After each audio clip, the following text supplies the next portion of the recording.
Itu caranya untuk men-trick kelenjar limpa kita untuk bekerja secara lebih efektif.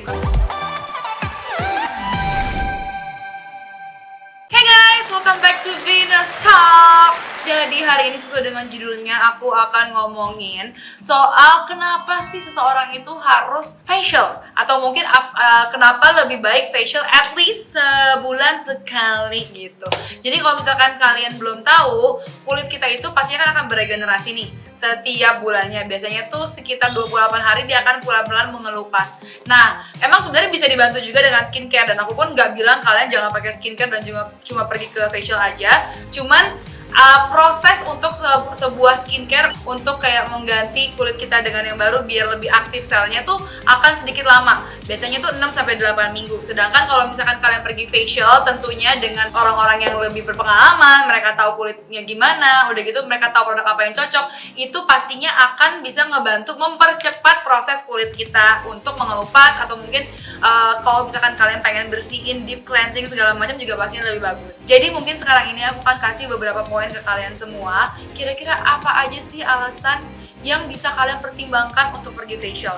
Oke, yang pertama, deep cleansing. Jadi pasti kita tahu dong kalau misalkan kita keluar, mau di rumah pun debu tuh ada di mana-mana. Jadi pasti pori-pori kita akan keklok dan ujung-ujungnya bakalan jadi apa? Whitehead, jadi blackhead, atau mungkin karena ada bakteri dan lain-lainnya akan jadi jerawat juga. Nah, kalau misalkan kalian pergi facial, tentunya nanti akan dibantu untuk proses deep cleansingnya, bener-bener dibantu pembersihan sampai ke dalam-dalam pori-porinya, dan tentu juga dibantu ekstraksi kalau memang diperlukan, dan juga tentunya untuk ngebantu mengangkat semua sisa sel kulit yang mati.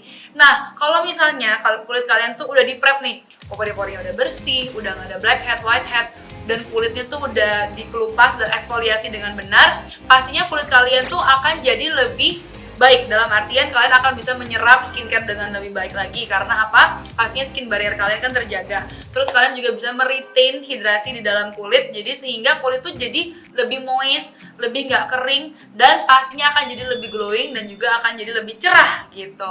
Nah, yang ketiga pastinya kan ya, kalau misalkan kalian itu facial, ada kan itu yang namanya dipijit-pijit. Sebenarnya kalau misalkan kalian sendiri pengen nih ya pijit-pijit sendiri muka di rumah, bisa. Cuman kayaknya kalau misalnya dipijitin sama orang, pasti ada efek relaksasi. Dimana itu sebenarnya kalian pergi facial itu tuh bisa jadi semacam healing time buat kalian semua juga, bisa jadi stress relief juga. Dipijit-pijit of course bakalan bekerja lymphatic sistemnya, jadi kalian tuh bisa detox your skin through facial. Jadi kalau misalkan kalian perhatiin, pasti rata-rata pemijitnya itu akan pijit ke arah dekat kuping sini, karena di sini ada kelenjar limpanya dan akan dibuang di flush out keluar. Itu caranya untuk men-trick kelenjar limpa kita untuk bekerja secara lebih efektif. Karena kalau misalnya nih ya, kita punya kelenjar limpa itu terklok, pasti bakal mukanya lebih bengkak, gitu kayak lebih rawan sakit dan juga iritasi gitu loh mukanya.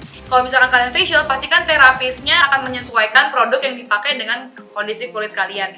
Especially kalau misalkan kalian udah umurnya 20-an ke atas, 25 ke atas, 30 ke atas, dan seterusnya. Kolagen kita itu kan akan selalu berkurang ya, produksinya tuh at least 1% berkurang setahun. Nah, banyak banget treatment facial yang bisa ngebantu untuk ngeboost lagi kolagennya. Udah gitu ngebantu sama yang namanya fine lines, wrinkles, pokoknya untuk anti-aging juga bagus banget. Of course, skincare juga bagus banget, kalian jangan sampai lepas. Cuman buat aku sih ya, kayaknya facial once in a while juga butuh. Dan sebenarnya sekarang ini banyak banget tipe facial yang bisa kalian coba, dan harganya pun juga beragam. Tentunya kalau misalkan kalian bingung, gampang banget solusinya nanti bakalan ada di My Venus. Kalian tinggal download aja aplikasinya. Di sana kalian bisa bandingin nih, klinik di dekat rumah gue ada yang mana, udah gitu treatment apa aja yang bagus, kulit aku begini nih, kira-kira butuhnya facial yang kayak gimana ya. Semuanya ada di dalam satu platform, jadi jangan sampai ketinggalan. Mendingan sekarang di-download dulu atuh cus, ya kan. Jadi oke, sampai sini aja kali ya pembicaraan kita hari ini, karena sebenarnya banyak banget lagi kayak benefit-benefit yang bisa kalian dapetin dari facial. Cuman kalau buat aku sih poin-poin paling pentingnya adalah poin-poin yang udah aku tadi sebutin juga. Jadi semoga aja teman-teman semua mempertimbangkan lagi kalau emang belum pernah. Dan kalau misalkan udah pernah, ayo sekarang booking lagi treatmentnya. Sampai sini aja dulu. Semoga semua yang aku bagiin bermanfaat. Jangan lupa untuk komen di bawah kalau misalkan kalian pengen kita ngebahas tentang hal yang lainnya, pengen tanya-tanya apa juga boleh. Jangan lupa untuk like, comment, dan subscribe. share ke teman-teman kalian. Bye!